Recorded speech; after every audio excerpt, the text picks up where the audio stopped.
notre festival va continuer. C'est déjà la deuxième journée.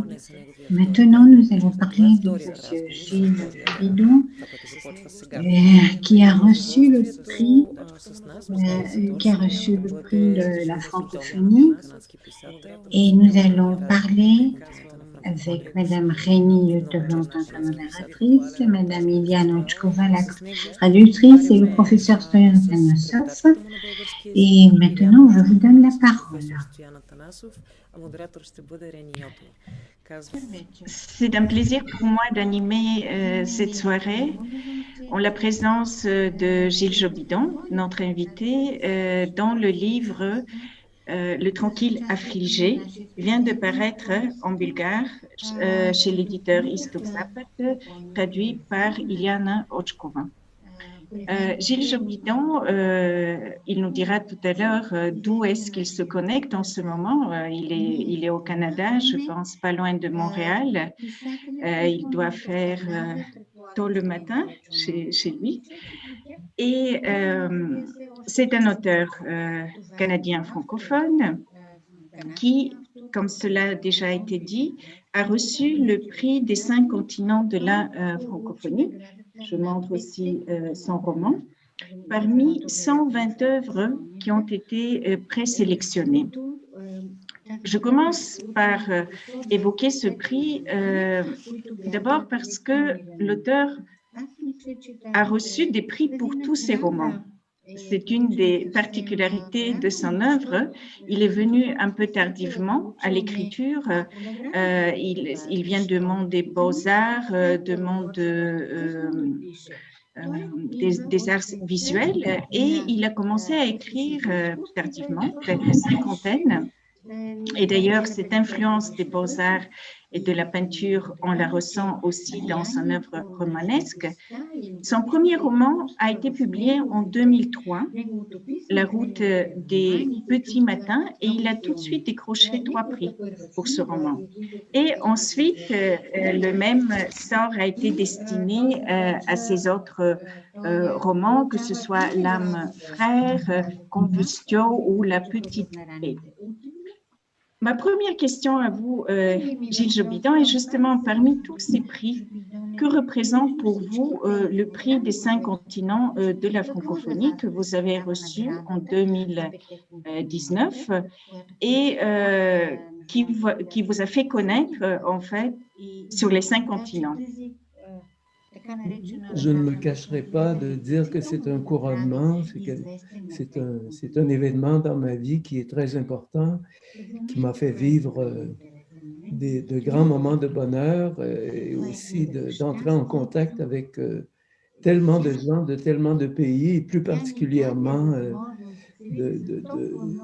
de Bulgarie, de Roumanie, où je me rends compte comment il y a énormément de francophiles et ça me touche au cœur.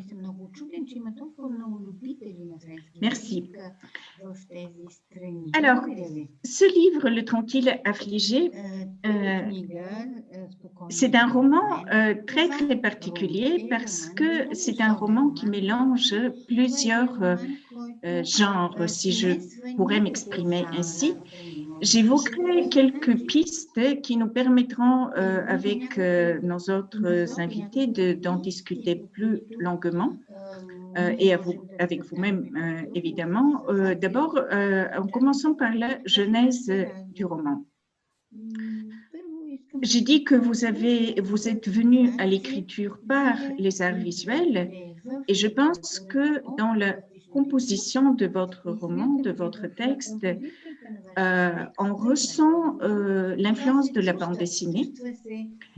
C'est un scénario inspiré sincèrement de la bande dessinée et ce clin d'œil à la bande dessinée, on le ressent aussi par les différentes onomatopées que vous utilisez dans votre texte, par le souci volontaire de rompre avec la linéarité romanesque. Donc ça, c'est un aspect de votre roman. Un autre aspect, si on regarde même sur Wikipédia ou les autres sites, on nous dit que vous avez écrit un roman historique. Et en fait, c'est un faux roman historique.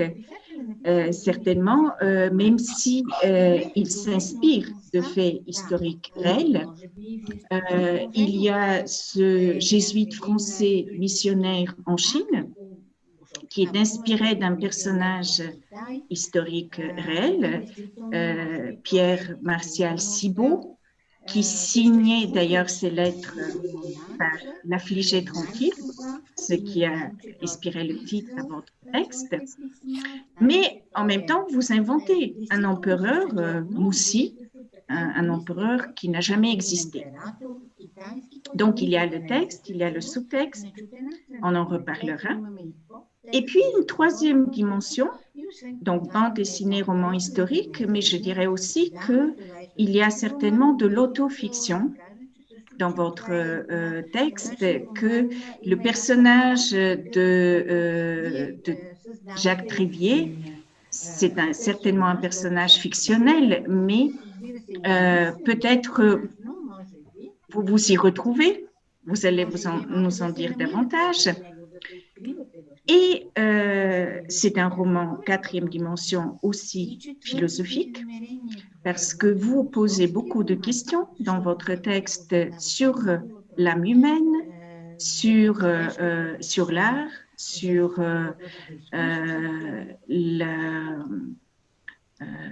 la vérité, le mensonge, le bien et le mal. Et puis, c'est un texte, cinquième dimension, qui est d'une actualité brûlante, qui est un texte aussi socialement et même politiquement engagé dans une certaine mesure, puisque vous posez des questions sur les trafics illégaux, sur l'espionnage industriel, sur l'hypocrisie politique. Donc, toutes ces 5 couches, pour ainsi dire, dans votre texte, nous font penser à une aspiration à l'art total. L'art total qui d'ailleurs est aussi représenté comme sous-texte en quelque sorte à travers la musique, l'écriture, les arts plastiques. Donc, tout ce mélange fait une œuvre extrêmement intéressante. Si vous en êtes bien d'accord, et bien sûr avec nos 2 interlocuteurs, revenons sur ces 5 aspects dans votre roman, en commençant peut-être par la langue, par cette jeunesse, par cette influence de la bande dessinée, de cette écriture assez saccadée, on va dire.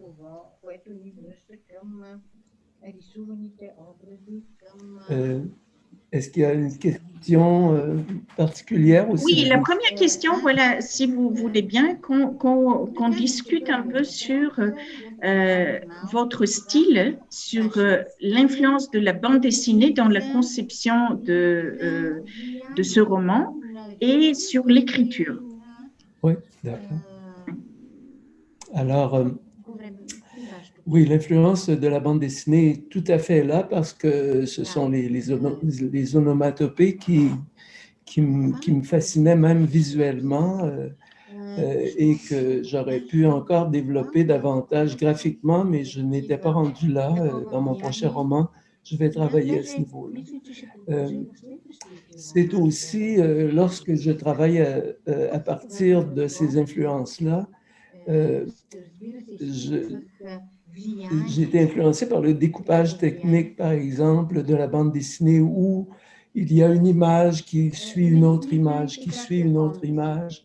L'économie des moyens aussi, où on sent probablement même dans la langue et dans la façon dont je coupe une phrase et que je la poursuis sur une autre ligne et une autre ligne et une autre ligne. Ça rappelle aussi la poésie.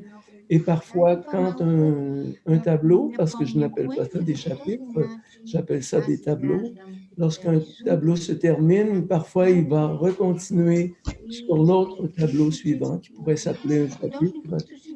Et ce qui m'intéressait particulièrement, c'est que en vieillissant, je m'approche de plus en plus des moments du début où j'ai commencé à lire et qui étaient de la bande dessinée. Et ça me fascine Et cette bande dessinée-là qui a été reléguée au département de l'enfance pendant tellement de décennies, je crois qu'il y a de plus en plus d'adultes qui s'y intéressent. Et c'est une façon pour moi de relier le visuel et le littéraire, en plus évidemment de niveaux que je trouve particulièrement musicaux, qui sont des influences directes aussi des trois grands auteurs qui m'influencent toujours, qui sont Duras, Marguerite Duras, Pascal Quignard et Alessandro Baricco. Évidemment, il y en a d'autres, mais ce sont les principaux. Iliana Otchkova, quel était le défi du traducteur, de la traductrice face à ce style, face à cette écriture assez poétique, assez musicale?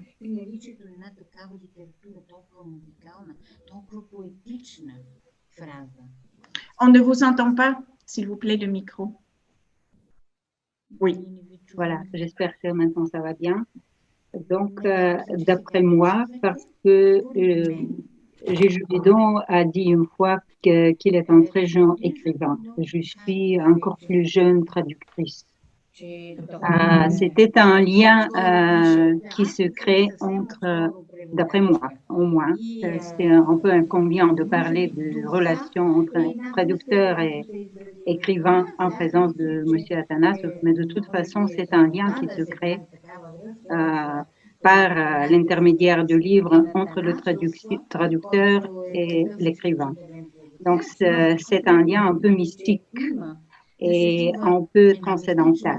Donc, j'ai essayé de suivre de plus près ce que M. Jobidon a fait en écrivant ce livre pour que je peux mettre sur les pages en texte bulgare et pour donner une représentation véridique de son texte.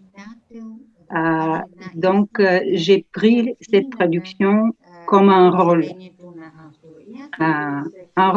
de type comme des artistes commencent à vivre leur texte pour le présenter sur la scène. De cette manière, j'espère, j'ai réussi de donner une représentation en bulgare de ce magnifique texte que j'ai là.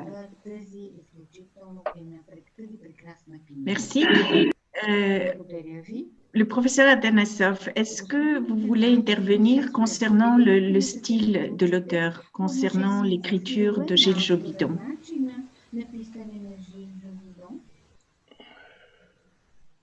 Oui, je dirais avec plaisir quelques mots là-dessus. D'abord, je voudrais vous dire, Monsieur Jobidon, que votre roman a été très bien traduit en bulgare par Iliana Otchkova. C'est ainsi que vous figurez, chère Iliana. Sur le livre, je vois que maintenant votre nom s'écrit Ognjanova. Je laisse à Monsieur Jobidon de choisir. Ognjanova, ça veut dire Iliana du feu, et Otchkova, ça veut dire Iliana des yeux. À vous de choisir le nom qui vous correspond le mieux, mais en tout cas, je voudrais vous dire que vos phrases courtes, parce que vous avez un goût pour des phrases courtes, très percutantes, ont été très bien rendues en bulgare par Iliana Otchkova. Et moi, je ne connais pas l'original en français, mais je trouve que pour le lecteur bulgare, votre texte passe très bien le cap de la langue. Quant au style, à votre style, j'ai été impressionné par un style. Évidemment, vous n'écrivez pas, on ne peut pas dire que vous écrivez comme Balzac, tout comme on ne peut pas dire que Manet peint comme Delacroix. Je ne connais pas de peintres québécois pour me référer à eux, mais je me permets cette comparaison. Votre style est très impressionniste et manifestement, j'ai senti un refus de bâtir une intrigue traditionnelle. Vous préférez plutôt une écriture multidirectionnelle, plutôt que de vous en tenir à une seule ligne. Je crois que René Yotova l'avait senti aussi. C'est peut-être une épreuve pour le lecteur qui est habitué à des récits traditionnels, mais je pense que le rôle de la bonne littérature est de nous sortir de nos habitudes traditionnelles, et de nous apprendre à lire autrement et à percevoir la langue autrement. Donc, je trouve que dans votre écriture, il y a une part de défi que tout le monde ne relèvera peut-être pas, mais que personnellement j'apprécie et qui me convient. Je trouve que il faut écrire en lançant un défi au lecteur, c'est-à-dire il faut inviter le lecteur à voir au-delà de cette absence d'intrigue, au-delà de cette absence de psychologie, puisque vos personnages ne sont pas psychologiques, vos personnages sont plutôt des dessins, des figures. René Yotova parlait de la bande dessinée. Moi, je verrais plutôt une écriture impressionniste chez vous. Le refus du récit traditionnel et le refus du passé simple. Votre écriture est au présent. Elle évoque, vous avez parlé de l'influence de Marguerite Duras. Je retrouve cette influence parce que beaucoup de textes de Marguerite Duras sont au présent, et dans votre présent narratif entre guillemets, je sens que vous avez des atomes crochus avec les didascalies du théâtre. Est-ce que vous avez écrit des pièces de théâtre? Non, jamais. Jamais. Mais vous êtes potentiellement un dramaturge, je trouve. Donc, qui invite, pourquoi est-ce que je parle de didascalie? Parce que cette façon d'écrire invite le lecteur non pas à imaginer un récit, une action, un événement, mais à imaginer une situation visuelle. Et je sais que vous êtes un visuel au départ, mais vous l'êtes resté, à mon avis, en tant qu'écrivain aussi.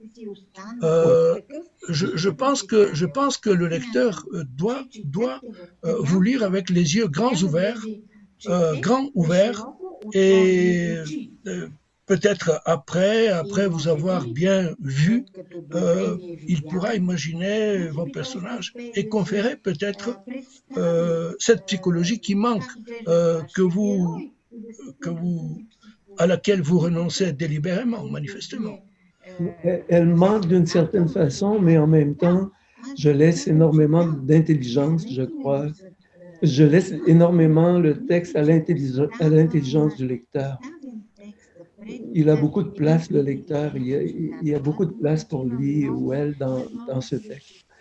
Et pour revenir à ce que vous disiez, je pense à ce que Tchekhov a ouvert dans son écriture, où il disait qu'il ne fallait pas dire, mais il fallait montrer les choses. Alors, il y a cette phrase en anglais qui dit, on dit ça très souvent à des jeunes écrivains, don't tell, show. Ne me dites pas, montrez-moi-le. Et c'est un peu comme ça que j'ai travaillé pour ce roman-là, qui est quand même différent de mes autres romans qui le sont peut-être un peu moins visuels, dépendant des romans. D'accord. Mais c'est vraiment intéressant ce que vous dites. Revenons peut-être un peu à l'histoire. Donc, l'action se déroule en 1860 en Chine et raconte l'histoire d'un jésuite défroqué, Jacques Trévier, membre de l'entourage de l'empereur chinois Mu-Si. Et donc, ce qu'il fait dans le roman, il part en expédition à Bael, une île située dans la mer d'Oman, et sa mission est de revenir avec la recette de la teinture du noir parfait. Donc, cette histoire, cette intrigue, cet intérêt et attrait pour l'Orient, elle est venue d'où? Parce que ce roman est très différent du reste de ce que vous avez écrit. Et quelle est la part, parce qu'on définit votre roman comme roman historique, et certainement il y a bien sûr des références historiques qui sont là, mais d'où vient cet intérêt pour la Chine et pour ce sujet? Mon intérêt, évidemment, pour ce roman est sur la Chine, est porté sur la Chine, mais je mettrais mon intérêt beaucoup plus large au point de départ. Depuis l'adolescence, j'étudiais en arts plastiques et en histoire de l'art. Au niveau du collégial et au niveau universitaire. J'ai été intéressé dès que j'avais 15 ou 16 ans, déjà par le minimalisme et le minimalisme en peinture ou en art visuel est très, très enraciné sur les philosophies orientales et sur l'architecture, les jardins, orientaux, par exemple les jardins japonais où tout est réduit pour arriver à une présence maximale de l'objet par une présence aussi du vide qui est aussi important que le plein à travers un plan que je fais qui est beaucoup plus un babillard. Même dans mes romans, je travaille avec des images d'abord que je mets sur un babillard. Et à partir de ces images, je vais écrire. Et je vais travailler un petit peu comme on fait un bouillon de soupe, on fait réduire et réduire et réduire le bouillon pour en extraire toute la saveur. Ça se réfère aussi à la technique que Michel-Ange avait en sculpture qu'il appelait per via di levare, qui veut dire par soustraction. Et cela crée des personnages comme Jacques Trévier ou Armand Pive qui personnifient un peu la solitude de l'artiste, du scientifique, de l'intellectuel, dans leur désir d'interroger, de réinventer le monde et qui deviennent effectivement des victimes immolées du pouvoir. Mais tout ça vient de ces réductions de personnages et qui deviennent si denses, justement par cet attrait que j'ai pour le minimalisme et le vide. Mais il y a souvent des gens qui me disent, quand ils lisent mes courts romans qui ont 150, 160 pages, ils me disent, j'ai l'impression d'en avoir lu 300. Et dès que j'ai terminé, j'ai envie de le recommencer pour non pas m'attarder au récit, mais pour m'attarder à goûter la langue. Alors, c'est un peu comme ça que je procède. Et pourquoi vous en avez fait l'horloger de l'empereur? Parce que, justement, Martial Cibaud, dont vous m'aviez parlé tout à l'heure, était un artiste, un agronome, un médecin. Il avait tous les métiers à la cour de l'empereur de Chine, mais lui, il vivait 100 ans avant mon personnage. Et entre autres, il a fait 2 ou 3 horloges pour l'empereur. Et je me suis dit, ce serait intéressant d'en faire un horloger. Alors, je me suis appliqué à étudier un peu à ce niveau-là, au niveau de la recherche. Et je trouvais ça intéressant d'en faire un horloger parce que cet empereur que j'ai créé aimait beaucoup la précision et ça servait en fin de compte le texte et l'histoire que je voulais développer. Le professeur Atanassov, est-ce que vous voudriez commenter l'aspect historique du roman? Oui. Cher Rémi, je trouve que vous avez mis le doigt dans la plaie parce que s'il faut présenter d'une manière plus, disons, distante, ce roman est le situé par rapport à la littérature québécoise. En tout cas, telle est mon impression, c'est que ce que je connais de la littérature québécoise est que elle veut, quel que soit le style de l'écrivain, elle veut légitimer une identité québécoise, cette littérature, depuis qu'elle existe, depuis le début du XXe siècle. Or, avec ce roman, vous vous tournez vers la Chine et vers une époque révolue. D'ailleurs, je trouve que dans ce roman, vous renoncez à toute considération politique sur la Chine. Vous ne conjuguez pas les lieux communs que nous recevons de partout sur la Chine. D'autres lieux communs sont en usage dans votre roman, je trouve, comme quoi la Chine n'aurait rien inventé, elle ne fait qu'appliquer. Ça c'est un lieu commun. La Chine est une nation très inventive, je trouve. Elle a créé beaucoup de choses, non seulement dans le passé, mais aujourd'hui encore. Elle n'est pas que la voleuse de ce que d'autres nations ont créé. Mais ce qui me paraît important à dire, c'est que avec votre roman, il y a un intérêt réel vers un ailleurs, vers un Orient. Probablement c'est un Orient, si je comprends bien, vous n'avez pas vécu en Chine, vous n'êtes pas sinologue non plus, mais votre personnage, Jacques Trévier, vous dites de lui qu'il est traversé par un flot de paroles ou de mots, je ne sais pas, je traduis à partir de la traduction bulgare. En tout cas, c'est un produit livresque, Jacques Trévier. À cet égard, à mon avis, vous avez créé un couple antithétique avec un autre personnage, celui du peintre à bâtiment, duquel vous dites qu'il n'a jamais lu un livre, qu'il ne lit jamais. Mais le rôle du livre me paraît très important. Et le rôle du livre est un moyen de découverte non négligeable. Votre livre le prouve.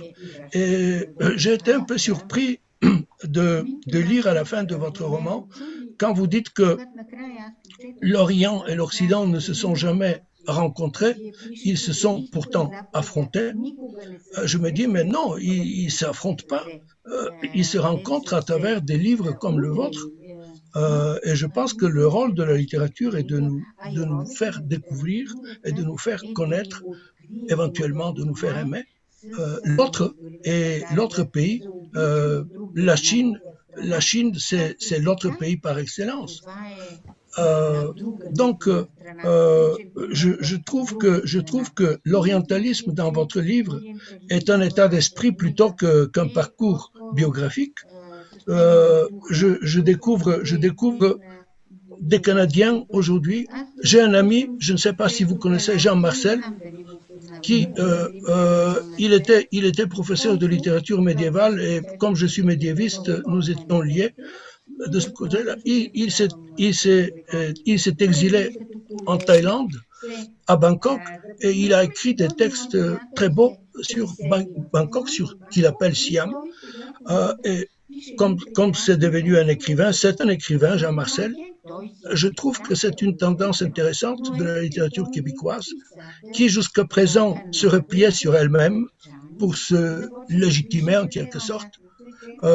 À travers des genres différents, des styles différents. Et maintenant, avec ce que je lis dans votre roman, je vois que cette littérature québécoise, elle est pour nous une fenêtre pour découvrir, pour voir le monde éloigné, un monde intriguant, et d'autant plus intriguant et intéressant qu'il est bien décrit. Je vous félicite de l'avoir fait. Voilà ce que je voudrais dire de votre Orient, de votre chinoiserie ou de votre intérêt pour la Chine plutôt. En tout cas, je retiens que votre personnage principal, l'horloger, je m'en fiche que ce soit un horloger, que ce soit un cordonnier, peu importe. Ce qui m'importe, c'est que vous dites qu'il est traversé par des mots, par des paroles. C'est un produit du livre. Et votre Chine est une Chine du livre. Ça, il faut le dire. Vous n'êtes pas un écrivain voyageur. Vous n'êtes pas un écrivain qui écrit son autobiographie,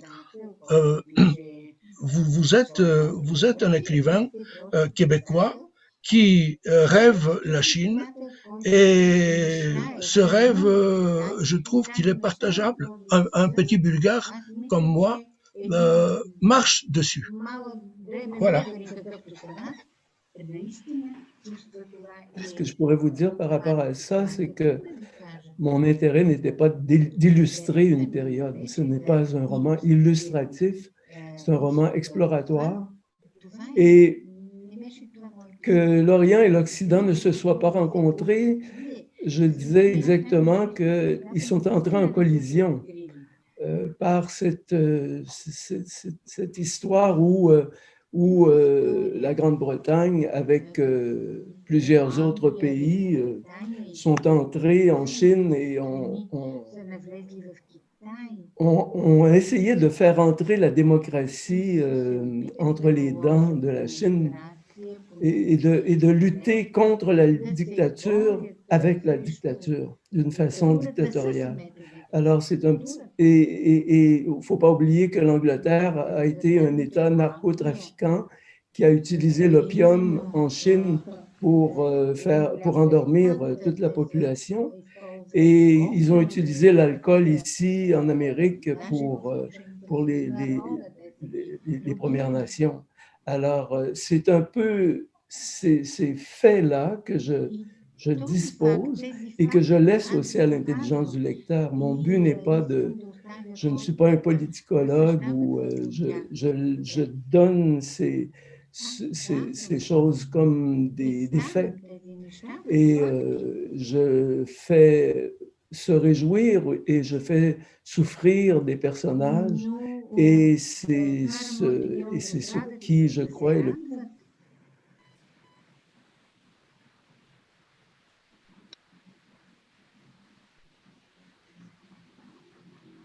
Au Yuanmingyuan, ce parc qui est complètement dévasté lorsque les gens, lorsque les Anglais et les autres pays sont entrés là, ils ont tout dévasté, ils ont tout apporté. On peut les voir en France, en Angleterre, des objets chinois de cette époque qui ont été complètement, carrément volés.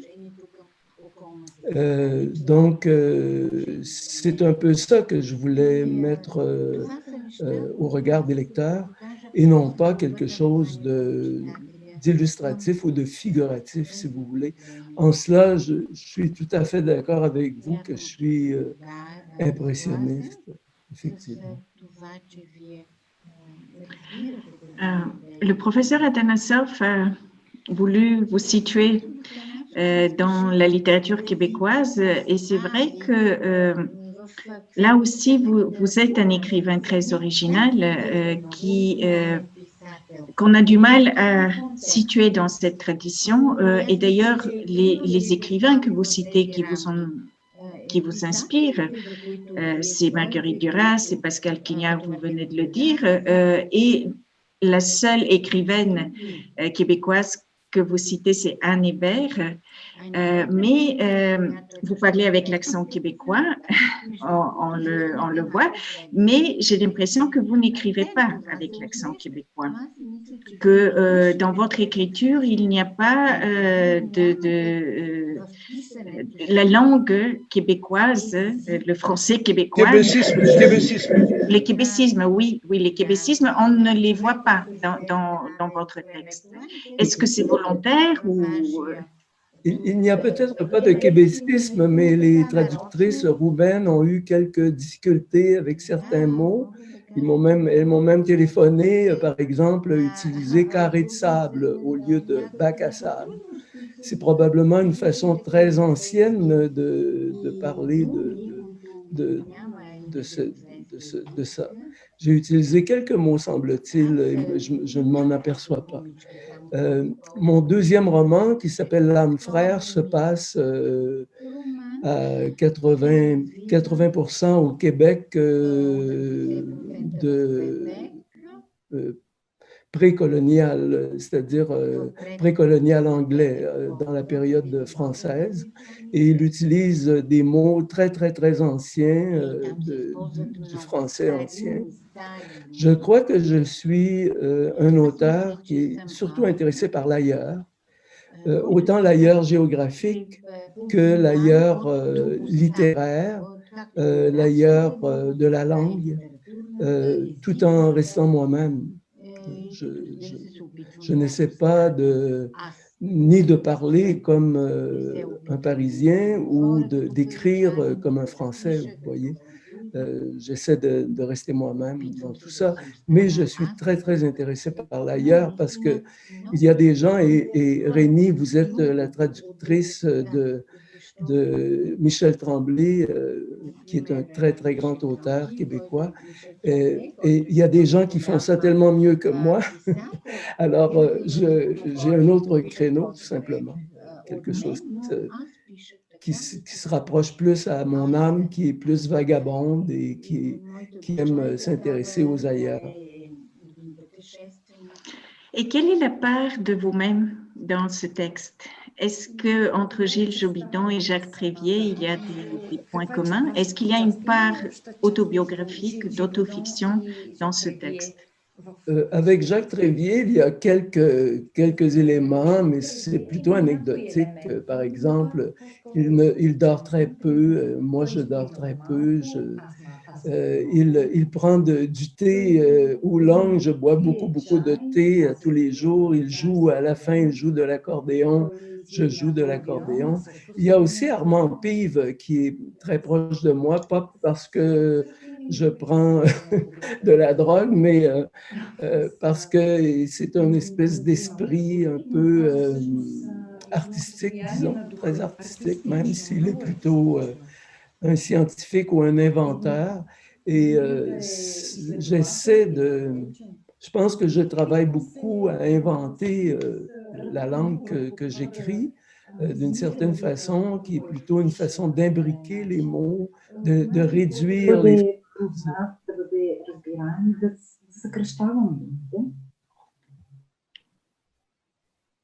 On a eu une petite interférence.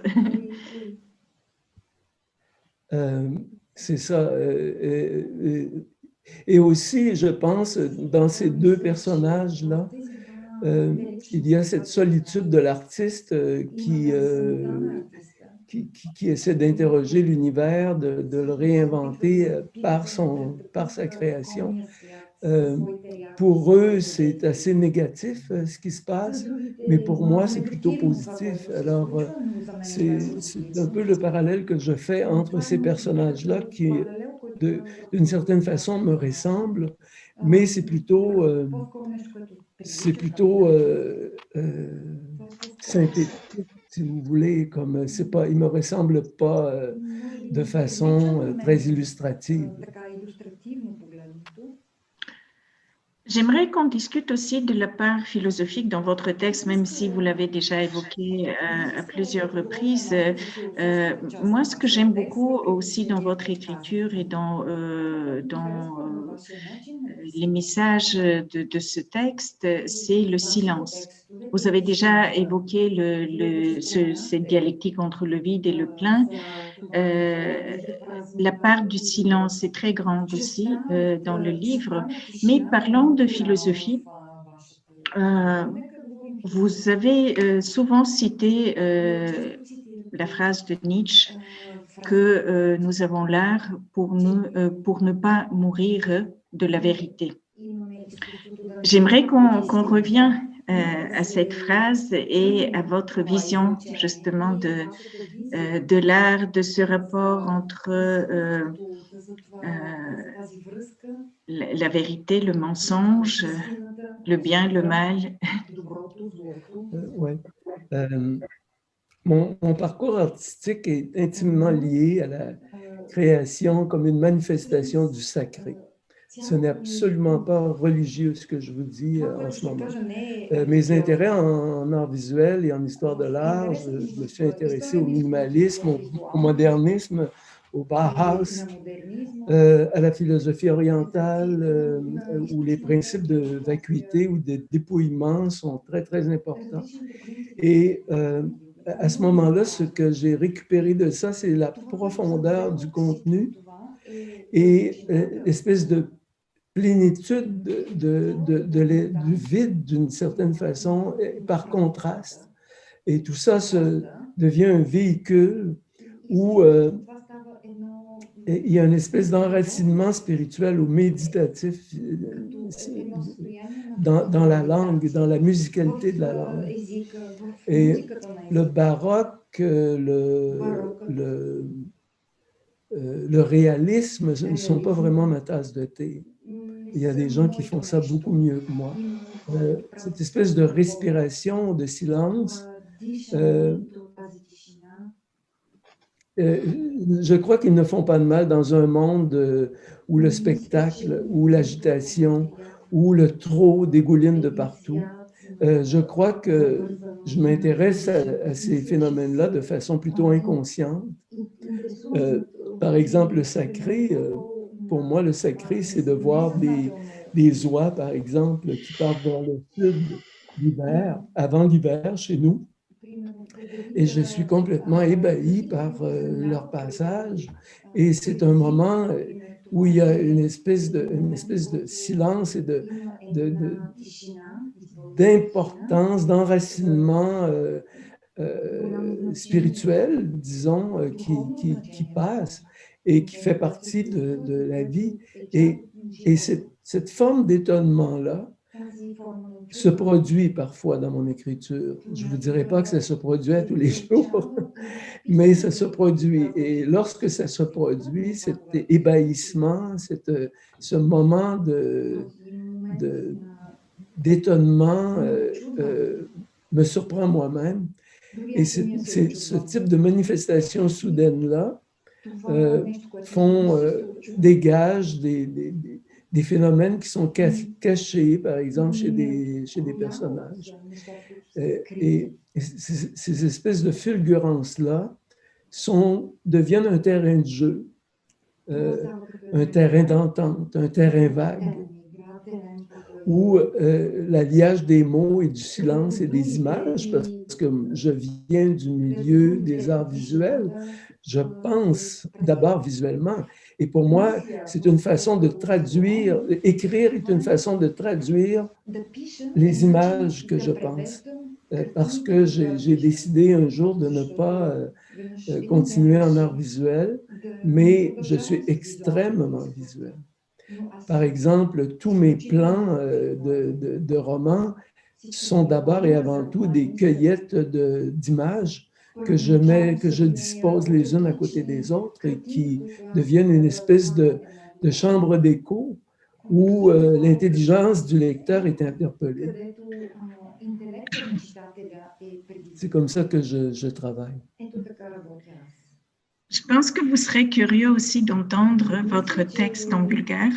Oui, oui. Et là, je vais m'adresser à Iliana Ochkova. Si vous voulez bien nous lire un petit extrait du texte, de votre traduction, pour que Gilles Jobidon puisse entendre son texte en bulgare, parce que vous ne serez même pas en mesure de le lire.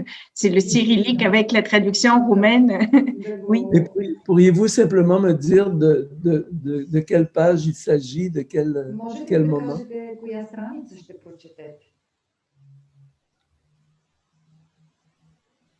Iliana, le micro. Une seconde, je vais choisir voilà, par exemple, page 25. Donc, je commence à lire en bulgare. В двора на Муси старите иезуити изчисляват фазите на Луната и траекториите на звездите. Те произвеждат астрономическите календари, оперират, лекуват дизентерия и малария, създават градини, рисуват географски карти, пишат писма и превеждат дипломатически текстове. Служат като преводачи, рисуват официалните портрети и леят топове. Жак Тривие държи юздите на китайското време. Той е единственият бял служител, комуто е позволено да прави ръчните и стенните часовници за императорското семейство. Механизми, сходни с онова, което Муси изисква от поданиците си. Ред, мярка, точност. Иначе живее повече от удобно. Къща с 10 стаи, където гъмжи от книги, готвач, 2 слуги, които го носят на носилка по време на ежедневното му основане напред-назад до забранения град, с изключение на неделята. Тогава навикът да не прави нищо е задължение, на което се отдава по забележителен начин. Говори свободно няколко езика и в добавка няколко думи арабски и хинди, само няколко думи. Каприсна и родит. Добър ден, добър вечер, как сте? Може ли да ми кажете къде се намира тоалетната? Кантонският и мандаринът му са безупречни, нюансирани, особено вечер, с акцент, който събужда мечти за шампанско и гашедро. Donc, c'est ça, toute la page 25 en bulgare. Est-ce que vous avez décrypté? Donc, ça commence à la cour de Montxi. Les anciens jésuites calculent les phases de la Lune. Je ne vais pas relire toute la page en français, mais juste pour vous repérer. Alors, ça produit quoi en vous comme émotion d'entendre votre texte?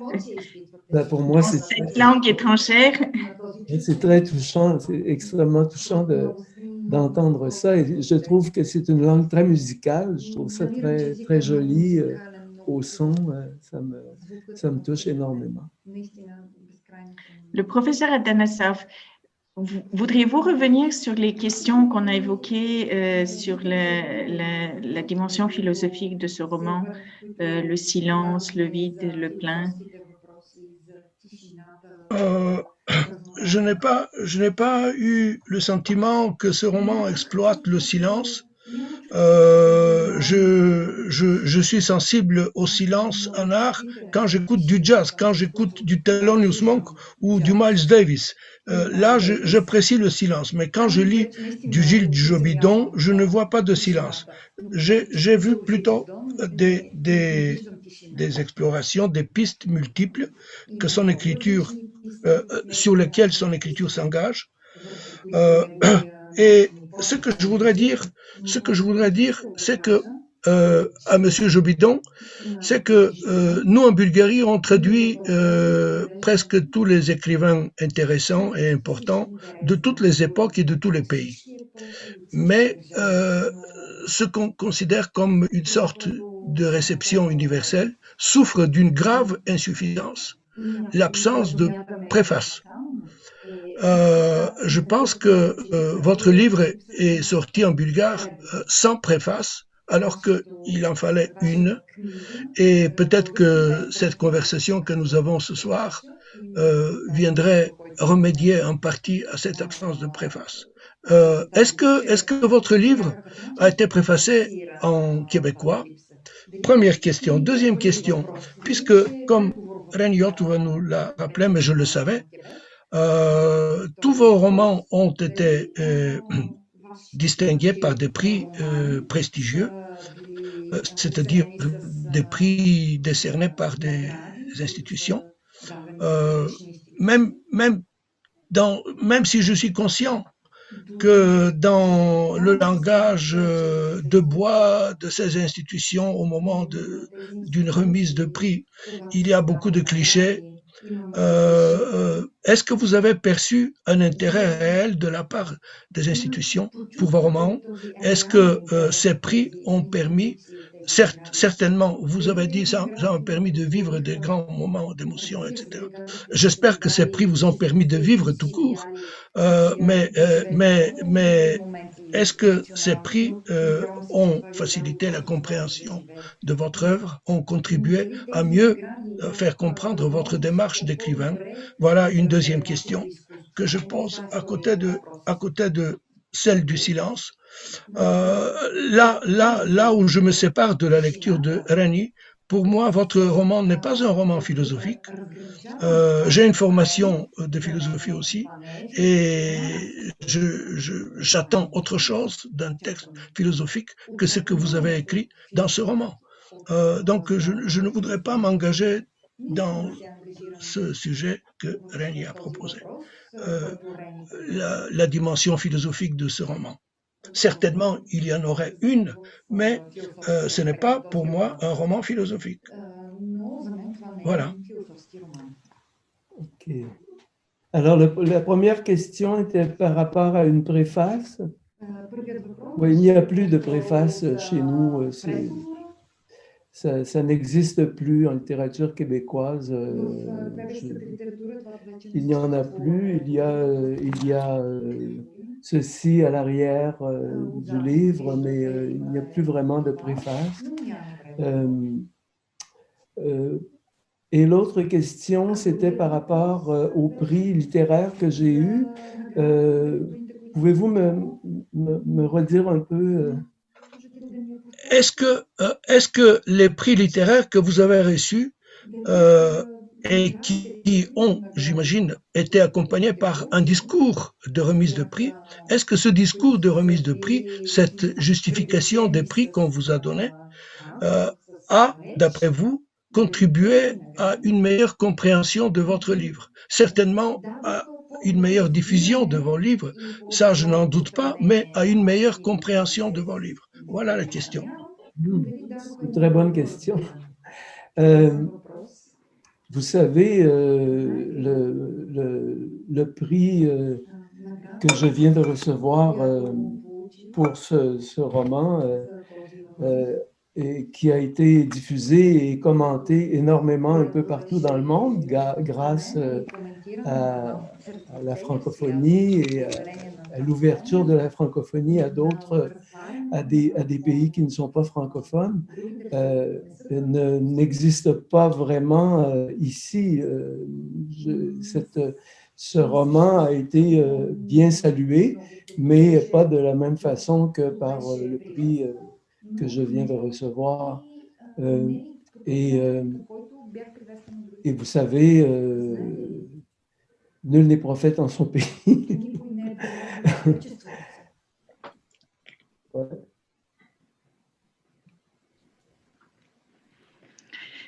Je voudrais... Oui. Oui, je voulais juste vous dire pourquoi j'ai posé cette question.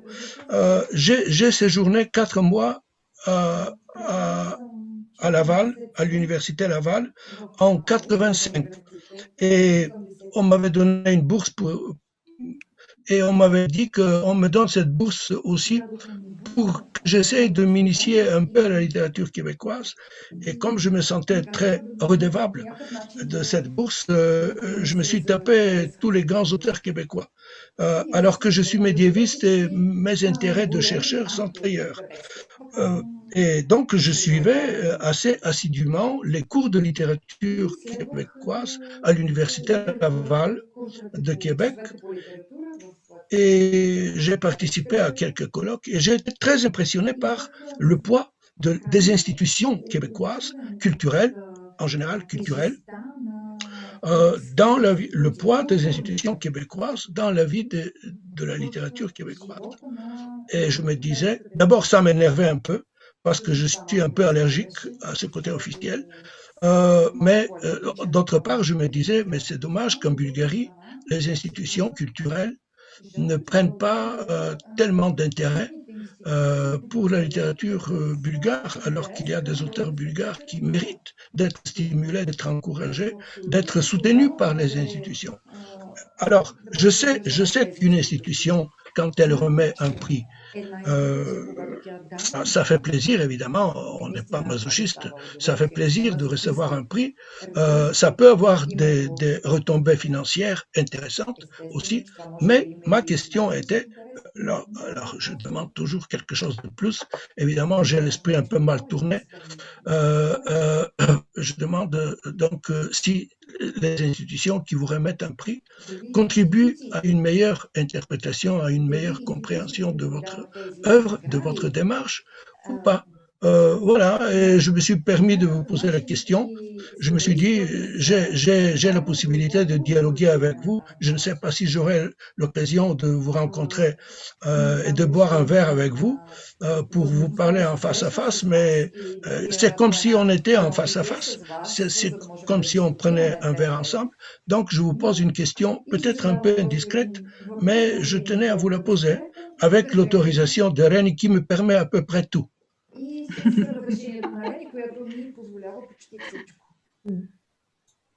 Je ne sais pas trop quoi répondre à votre question. Je ne sais vraiment pas. Bon, moi, si je peux me permettre quand même de parler au nom de la francophonie, je pense que par le prix des 5 continents, s'il n'y avait pas cette situation de crise sanitaire, normalement, le lauréat du prix voyage un peu partout dans le monde à travers les représentations extérieures de l'OIF. Il y a des activités de promotion de son livre. Pour la région Europe centrale et orientale, ce qui a été fait pendant la période de la crise sanitaire, il y a plusieurs marathons de lecture qui ont été organisés du roman à partir du mois d'avril jusqu'au mois de septembre, avec différents types de publics, et d'ailleurs, Iliana Ochkova participait à un de ces marathons de lecture. Il y avait des élèves, des étudiants, des professeurs, des intellectuels, des volontaires de la francophonie. Donc, plusieurs éditions. Et puis, grâce aussi à ce travail de promotion et d'aide à la traduction, le livre paraît en bulgare et en roumain avec l'appui de l'Organisation internationale de la francophonie. Donc, ça contribue à la promotion du livre. Après, ce que nous faisons ce soir, c'est aussi un pas pour contribuer à la meilleure compréhension de cette œuvre. Comme on m'a prévenu que nous devons respecter les horaires, je voudrais dire quelques mots en conclusion et puis vous donner à vous le dernier mot pour conclure, Gilles Jobidon. Mais on a parlé de sujets très sérieux. Je voudrais mentionner que dans ce livre, il y a beaucoup d'humour aussi, qu'il ne faut pas sous-estimer cette couche très agréable, un humour très fin, et qu'il y a une très belle histoire d'amour aussi dans ce texte, avec ce personnage de Flore, une descendante d'esclaves albinos. Il y a aussi cette beauté de l'amour dans votre texte et je tenais absolument à l'évoquer. Et je vous passe la parole pour le dernier mot, pour conclure cette discussion en vous demandant de vous adresser aux lecteurs bulgares et de donner un message que vous voulez leur transmettre. Premièrement, je suis extrêmement touché de vous parler, d'avoir eu cette merveilleuse rencontre de ce matin, qui est la fin de l'après-midi chez vous.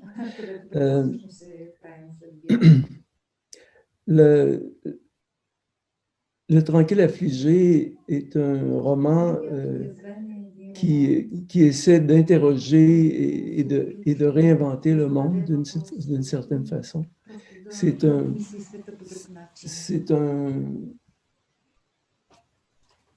une période qui est très difficile pour la Chine, qui a été extrêmement difficile pour la Chine.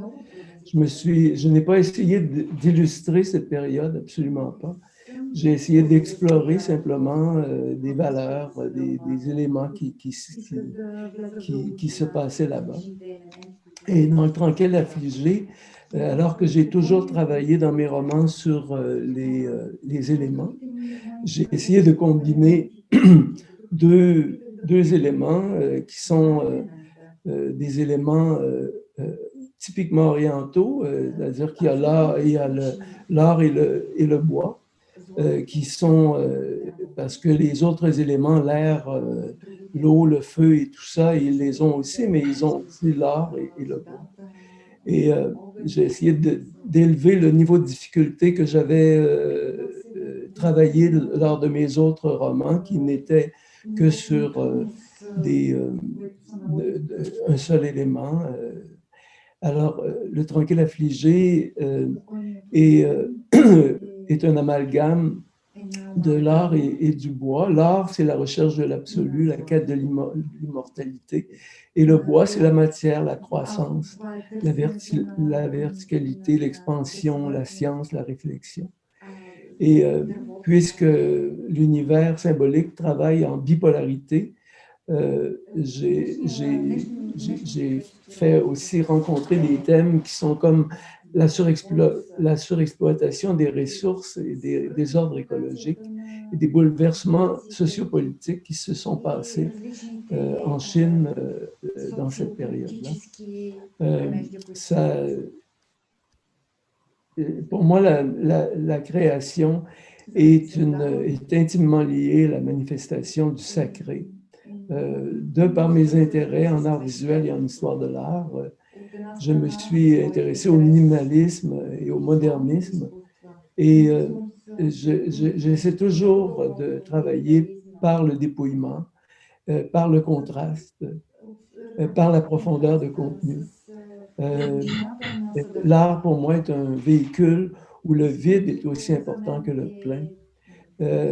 Et fait état aussi de l'enracinement spirituel et méditatif de son créateur. Le baroque et le réalisme ne sont pas vraiment ma tasse de thé. Et puis je me dis que la respiration et le silence que l'on remarque souvent dans l'art oriental et qui ont été mon inspiration, ne feront sûrement pas de mal dans le monde où le spectacle, l'agitation et le trop dégoulinent de partout. Quant au sacré que vous avez peut-être ressenti en lisant mon travail, je m'y intéresse de façon proprement inconsciente. Et il me traverse, il vient de l'étonnement que j'ai moi-même en écrivant et qui est une sorte d'épiphanie, une épiphanie où l'inconscient personnel rencontre l'inconscient collectif. Je m'intéresse particulièrement en création au sacré, où l'écriture romanesque devient un terrain de jeu pour moi, un terrain vague, un terrain d'entente avec le lecteur, où l'alliage des mots, du silence, des images sont une chambre d'écho, où l'intelligence du lecteur est interpellée. Le lecteur est très important. Quand il lit mes textes, je laisse beaucoup à son intelligence. Et je vous laisse sur ça parce que j'ai eu une expérience absolument extraordinaire avec le prix que j'ai reçu. Et je vous remercie encore beaucoup de m'avoir écouté. Gilles Jobidon, je vois que, comme vous savez, on est suivi sur Internet, via les réseaux sociaux, via Facebook, et il y a une question qui est posée de la part d'un ou une internaute. Et donc, on me fait signe de vous la poser. Donc, on nous dit que nous avons discuté de différentes dimensions du livre, mais on vous demande de dire un peu plus sur le rôle de l'amour dans votre roman.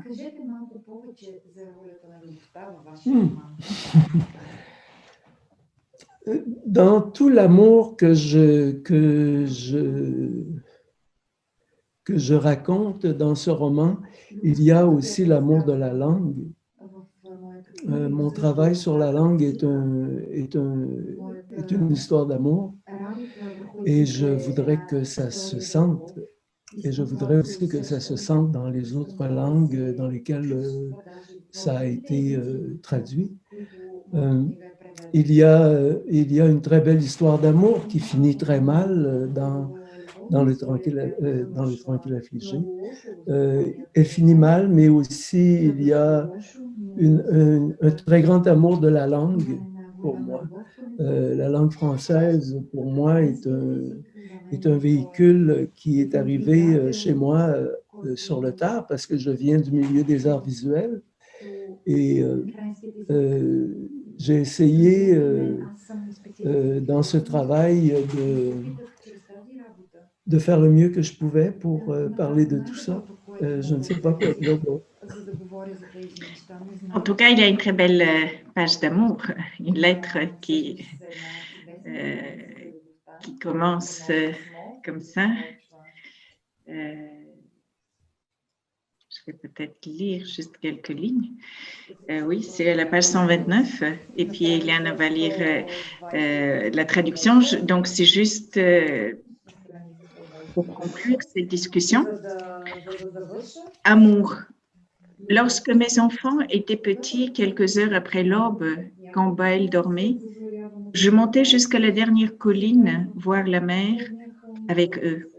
L'endroit était assez haut pour que l'horizon prenne la forme de la courbe de la terre. Lentement, j'habituais mon fils et ma fille à connaître autre chose que d'être embarrés dans la nuit. Ils étaient mes seuls amis. Tous les autres me rejetaient en raison de ma couleur. J'avais deux choix, vivre ou me jeter à l'eau. Mes enfants m'avaient adopté. Ils me souriaient. J'ai fait comme eux. Je me suis convaincue que nous sortirions de cet enfer, que quelqu'un viendrait nous délivrer. Tu es venu sur le tard, mais tu es venu. Quand j'ai vu tes yeux, je n'ai pas hésité. Le bleu du ciel m'a toujours fasciné. Si c'était à refaire, je ne demanderais rien à la vie. Il ne faut rien lui demander. Eliane, si vous voulez lire votre traduction, je pense que ça serait une belle fin de cette discussion. S'il vous plaît, le son. Le micro, Eliane, le micro. Voilà. Je suis désolée. Любов. Когато децата ми бяха малки, няколко часа след зазоряване, докато Баел спеше, се качвах чак до последния хълм, за да погледам морето с тях. Мястото беше достатъчно високо и хоризонтът следваше профила на земната извивка. Постепенно приучвах сина си и дъщеря си да познаят и нещо друго, освен затвора на нощта. Те бяха моите единствени приятели. Всички други ме отхвърляха заради цвета.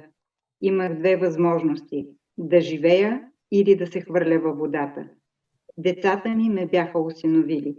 Те ми се усмихваха, аз правех като тях. Бях убедена, че ще избягаме от този ад, че някой ще дойде да ни освободи. Ти закъсня, но дойде. Не се поколебах, когато видях очите ти. Небесно-синьото винаги ме е очаровало. Ако трябваше нещо да се промени, не бих поискала нищо от живота. Не бива нищо да се иска от него. Merci Gilles Jobidon. Félicitations à Eliane pour la belle traduction. Merci Stian Atanasov pour cette conversation très riche et intéressante et bonne soirée et bonne journée. Et on attendra le prochain roman ou la prochaine œuvre, peut-être une pièce de théâtre selon la suggestion du professeur Atanasov. Merci beaucoup. Merci beaucoup.